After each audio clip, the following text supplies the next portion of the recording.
Good afternoon. Today we are going to talk about micronutrients. This is actually going to be two parts. This is part one, and then next video will be part two, which will go into more specifics about the particular types of micronutrients in terms of vitamins and minerals that we need to be looking for in our diets. This is going to be a general overview today. So we've talked about whole foods before, but it bears repeating because, as you can see, you're probably getting a general theme from these videos that whole foods are important, and that's really where we want to be focusing on our nutrition, is coming from whole food sources. We want to eat more whole, less processed foods. And by whole foods, we mean foods that are as close as possible to their origins. So we're talking about living creatures, things that are eating food from the ground, things that are growing out of the ground, things that are swimming in the ocean. That's what we're talking about when we're talking about as close as possible to their origins. So how can we tell if something is a whole food? We recognize it, what it used to be, right? We can recognize a piece of meat and know that it used to be an animal of some sort. We can recognize a fish and we know that it is a fish from the ocean. We can recognize tomato is a tomato. They don't come in packaging or very minimal packaging. So we are in the produce department or in the butcher section, or not necessarily in the section where there is everything's in a box or a bag, right? They have no ingredient labels because they're not necessary, right? We know what they are. We know where they came from. And they take a minimal number of steps to get to you. So this is something we'll talk more about when we talk about intuitive and mindful eating. But something to think about is what, I've said it before and I know it sounds silly, but what kind of life did this thing that you are going to consume have? Because it makes a difference. So we want to think about how many steps it took for the thing that you're going to eat to get to you.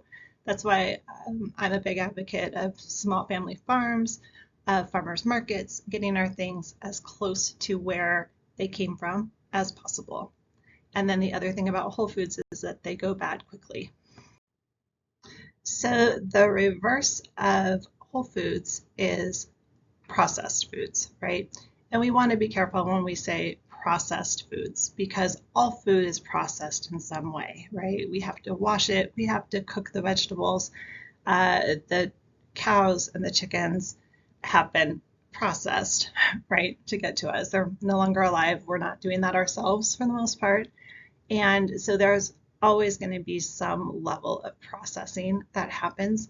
But what we're really looking for is the minimum amount of processing. Like I talked about in the prior slide, thinking about how many steps it took to get to you today. So when we say no processed foods, we know that all foods have some processing unless we're actually growing it in our vegetable garden ourselves. And even then, picking it off the vine, chopping it up, putting it in the salad, we're still processing it in some way. So how do we tell if a food has been processed, right? We don't recognize it for what it used to be.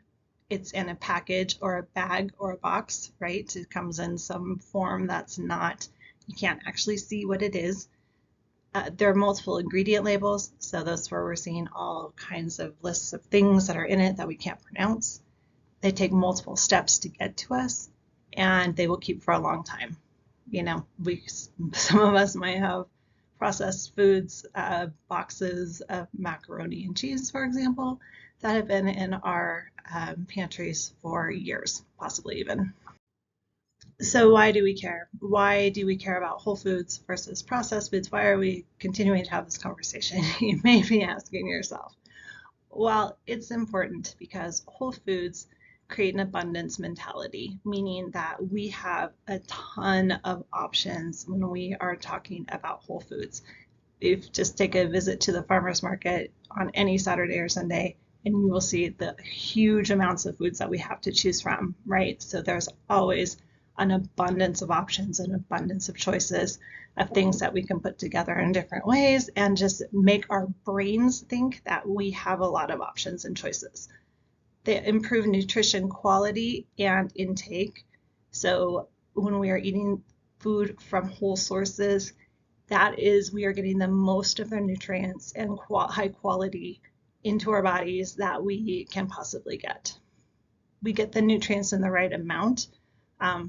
Evolution, God, both have designed a system where if we are eating a balanced, whole food, rich diet, we are going to get the nutrients we need in the right amounts just naturally by doing that.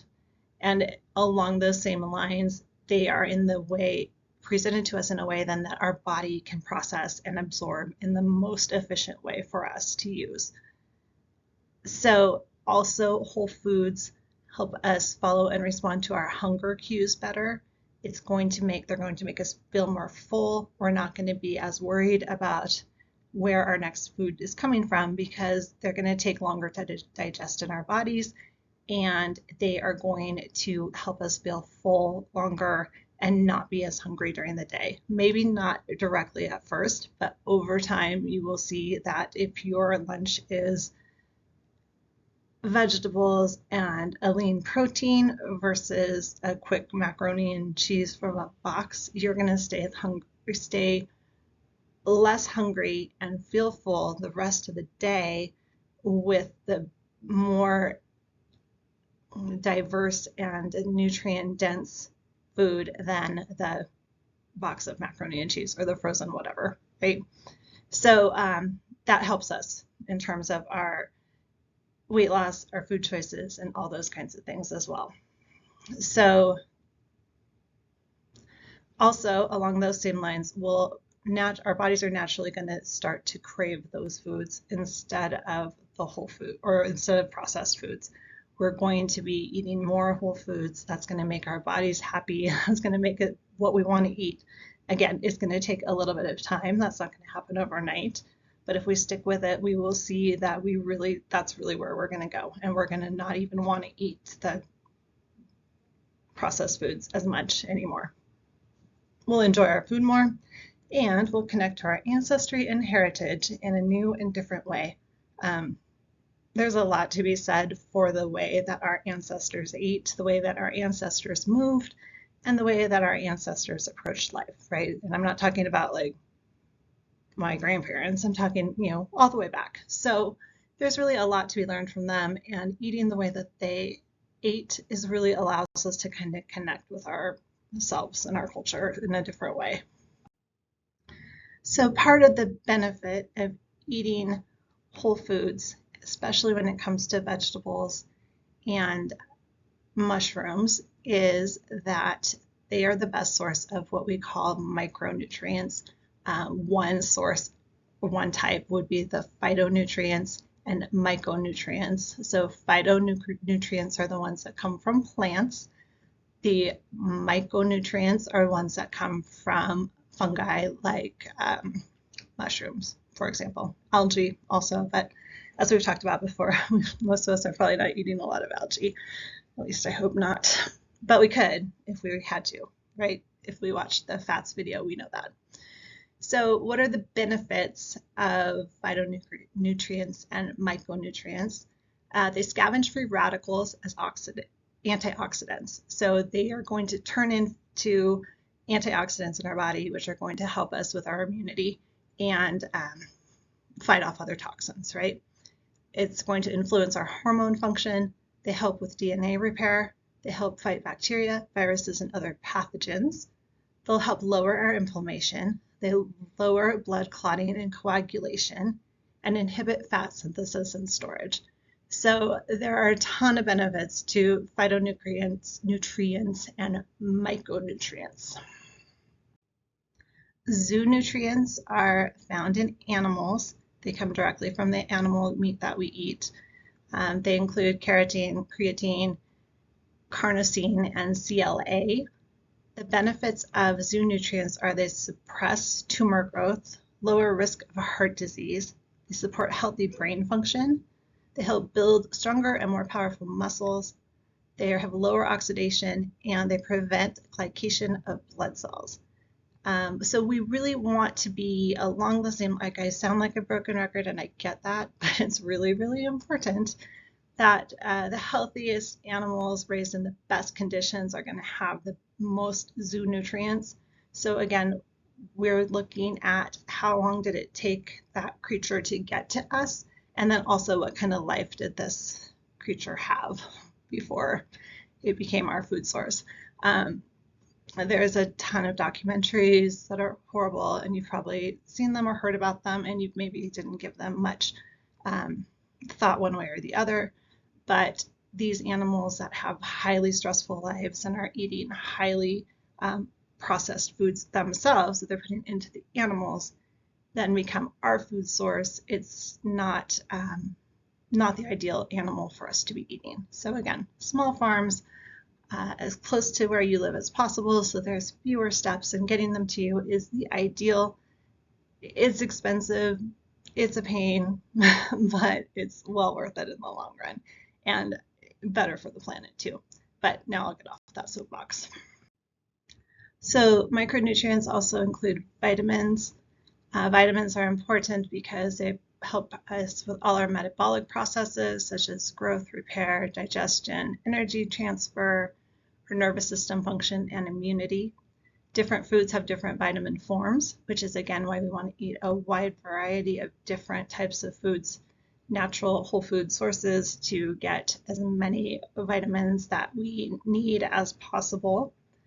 Vitamins can be fat soluble, which means they are absorbed passively in our GI tract and become bound to dietary fats. So that's how they get delivered to the body. Those are A, D, E, and K. And then there are also water-soluble vitamins, which are absorbed by active and passive mechanisms in the GI tract. We don't store large amounts of these because they do not attach to a fat like the fat-soluble do. So we need to consume them more often. These are, for example, B and C, and we'll go through a lot more of them in the next presentation. Minerals are another form of micronutrient. These are inorganic compounds that we take from the earth and soil and water. So they are the natural occurring compounds that are in the earth and then water that get absorbed into our bodies when we consume them directly or when we consume animals that have consumed them, right? So we've got macro minerals, which are minerals the body requires in large amounts, and micro minerals, which are ones that we only need trace amounts of. Again, these are going to be in detail in the next presentation that we're going to do. So think of this as an overview, preview, if you will. These are our electrolytes too, right? So it's going to be things like salts and potassium. Those are the kinds of things that we need to make sure we have enough of in our body, especially if we are active people. We'll talk more about electrolytes when we talk about water and water balance in our systems, but minerals are the main source of electrolytes. So keep that in mind. How many minerals we need to consume is going to vary, as with all things that we've learned, by our biological sex, age, medications we're taking, our food choices, our stress levels, our activity levels, and of course, if we're ill or have injuries. So finally, a word on supplements, because I know that that is a hot topic on everybody's brain, is how do I pick supplements and what do I need to be supplementing with? My best advice on supplements, and I'm not qualified to prescribe them or diagnose any kind of micronutrient deficiencies. I will say that straight out. I am not qualified to do that. I will not do that. I will not advise you to take anything. That is for your doctor to decide with you. But what I want to say about them is to be vigilant, right?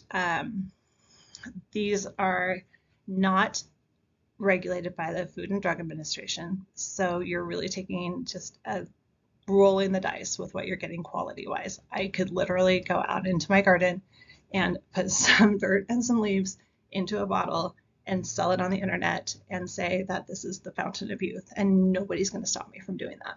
So that is super, super important to keep in mind when we're talking about supplements. That's why we want to look at third-party certifications. We have talked about this previously in when we talked about protein powders and protein shakes, is you want to look for something that has been third-party certified, because at least then some kind of scientist somewhere has analyzed what this product is and that it is what it says it is. So that will help a little bit. But keep in mind that marketing and studies, right? So the companies that are putting these products out are big on marketing, so of course they're going to oversell their benefits. And the studies, anybody can commission a study to say anything they want it to say. So you really want to look at, is it the Turmeric Association of America that authored this study that turmeric is the magic cure to inflammation? It may be. I don't know. I'm not a scientist, right? So I'm not going to say that, but they're for sure going to say that. So basically what I'm getting at is, if you think you have deficiencies in any of these things, you need to talk to a doctor or a Chinese herbalist if you're looking for herbal supplements for whatever reason. You want to really pay attention to if you actually have a deficiency. You may not. So you want to make sure you're running blood tests and having all of those kinds of workups done before you're actually adding more things to your body to absorb that it maybe doesn't even need. And then you are going to want to also think about how whatever form of whatever it is you're taking is going to be absorbed into your system. As I said before, God, the universe, evolution, all three, whatever it is that you believe, has created a system that works for our bodies if we actually follow it as intended. So natural foods actually have everything we need if we're eating them. If we're not eating them, then you've got problems, right? But you should not necessarily, if you are really, really making a conscious effort to eat healthy, eat whole food sources, eat more vegetables and fruits and fish in particular, you're not going to need supplements for the most part. Again, there are exceptions, and that's what you got to talk to your doctor about. Also, you want to be paying attention to drug interactions, as well as how many separate things you're putting into your body. Remember that everything we put into our body is a stressor. So if we are adding in a whole bunch of extra things in a form that our body doesn't necessarily recognize, like a pill or a powder or something that it's not used to because it wants it from a tomato, it's just an example, that your body's not going to know what to do with that. And that's going to trigger a stress response. And when we are carrying around a lot of stress responses and taking a lot of different medications, that can take a toll over time. So we really want to be careful with how many things we're actually putting into our body that are, again, in a processed form. Even if it's a good, even if it's a vitamin or a mineral, something that seems good for us, it may actually be stressing our bodies more to a point where it's just adding to our stress load. And we don't want to do that unless we absolutely have to. We also want to keep in mind that there's no magic pill or powder. There are no shortcuts, and every body is different. So when it comes to supplements, you really have to be careful about who you're listening to, what they're telling you, and the differences between you and them, right? As we talked about before, things like our age, our activity level, all those things influence what we need.